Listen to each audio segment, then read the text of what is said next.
कुछ सबसे ज्यादा परेशान करने वाले अनसुलझे रहस्य हैं और उनमें से एक है ड्याटलोव पास की घटना। ये एक ऐसी कहानी है जो आज भी इतने सालों बाद भी इन्वेस्टिगेटर्स के होश उड़ा देती है। तो चलिए इस कहानी के लिए हमें समय में पीछे चलना होगा। साल था 1959, महीना फरवरी का और जगह थी रूस के यूराल पहाड़। अभी कोई ऐसी वैसी जगह नहीं है, बिल्कुल सुनसान, दुनिया से कटा हुआ और जमा देने वाली ठंड वाला इलाका। मतलब अच्छे अच्छे अनुभवी पहाड़ चढ़ने वालों के लिए भी ये एक बहुत बड़ी चुनौती थी। और इसी माहौल में नौ नौ तजुर्बेकार स्की हाइकर्स का एक ग्रुप एक एक्सपेडिशन पर निकलता है। सबके सब नौजवान थे, मजबूत थे और ऐसी मुश्किल कंडीशंस के आदी भी थे। लेकिन वो इस सफर से कभी वापस नहीं लौटे। तो फिर उनके साथ हुआ क्या? ये वो सवाल है जो दशकों से गूंज रहा है। और यकीन मानिए, इसका जवाब हम जितना खोजने की कोशिश करते हैं ना, ये उतना ही और ज्यादा रहस्यमयी होता चला जाता है। तो चलिए इस कहानी में और गहरे उतरते हैं। बात है 1 फरवरी 1959 की रात की। ग्रुप ने एक ढलान पर अपना कैंप लगाया, डिनर किया और सोने की तैयारी करने लगे। सब कुछ नॉर्मल था। लेकिन उसी रात कुछ ऐसा हुआ जो बहुत ही भयानक था और किसी की भी समझ से बिल्कुल परे। अब कई हफ्ते बीत गए। 26 फरवरी को जब रेस्क्यू टीम आखिरकार उनके कैंप तक पहुंची, तो वहां जो मंजर उन्होंने देखा उसने सबके होश उड़ा दिए। ये किसी आम हादसे की जगह बिल्कुल नहीं लग रही थी। उनका टेंट खाली पड़ा था और उसे अंदर से फाड़ा गया था। जरा एक पल के लिए सोचिए, ऐसी बर्फ से जमी हुई रात में कोई अपनी इकलौती पनाह को अंदर से क्यों फाड़ेगा? ये साफ साफ किसी भयानक खौफ या गहरी दहशत की तरफ इशारा कर रहा था। टेंट से दूर बर्फ में पैरों के निशान भी मिले, लेकिन ये निशान भी बहुत अजीब थे।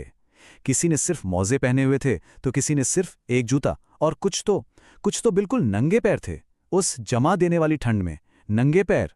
पहली 2 लाशें पास के जंगल के किनारे मिलीं। उनके पैरों में जूते नहीं थे और उन्होंने सिर्फ अंडरवियर पहने हुए थे। अच्छा, शुरू में तो इन्वेस्टिगेटर्स को लगा कि शायद इनकी मौत हाइपोथर्मिया से हुई है, मतलब बहुत ज्यादा ठंड लगने से, जो उस वक्त तो बिल्कुल लॉजिकल भी लग रहा था। लेकिन कहानी यहां पूरी तरह से पलट गई। जैसे ही बाकी 7 लाशें मिलीं और उनकी ऑटोप्सी हुई, ये हाइपोथर्मिया वाली सीधी सादी थ्योरी पूरी तरह से बिखर गई। जो सबूत अब सामने आ रहे थे वो किसी भी लॉजिकल एक्सप्लेनेशन से कोसों दूर थे। एक लाश पर इतनी भयानक चोटें थीं जैसे किसी ने उस पर बेरहमी से हमला किया हो। ये वैसी चोटें नहीं थी जो कहीं से गिरने से आ सकती हैं। एक और विक्टिम की बॉडी पर 3rd डिग्री बर्न्स के निशान थे, मतलब शरीर बुरी तरह जला हुआ था, लेकिन आसपास आग का कोई नामो निशान तक नहीं था। एक और की मौत से पहले उसे खून की उल्टियां हुई थीं, जो किसी बहुत गहरी अंदरूनी चोट की तरफ इशारा कर रहा था। मतलब ये रहस्य और गहराता ही जा रहा था। और फिर इस केस की सबसे डरावनी और अजीब बात सामने आई। एक महिला हाइकर की जीप गायब थी। और अगर ये सब काफी नहीं था तो सुनिए, उनके कुछ कपड़ों पर रेडियोएक्टिव पार्टिकल्स के निशान भी मिले। इन सारे सबूतों को एक साथ रखने पर कोई भी मतलब नहीं निकल रहा था। अब जब सबूत इतने अजीब और एक दूसरे से बिल्कुल अलग हों, तो जाहिर है कि अटकलों का बाजार गर्म हो गया। हर कोई अपने अपने हिसाब से ये समझाने की कोशिश करने लगा कि आखिर उस रात हुआ क्या था।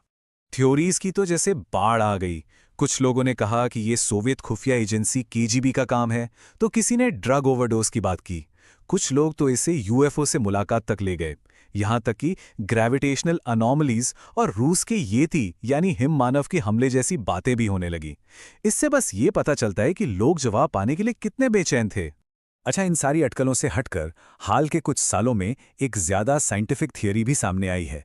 लेकिन सवाल ये है कि क्या ये नई थियरी उस पुराने सरकारी नतीजे से मेल खाती है जिसने सबको डरा कर रख दिया था?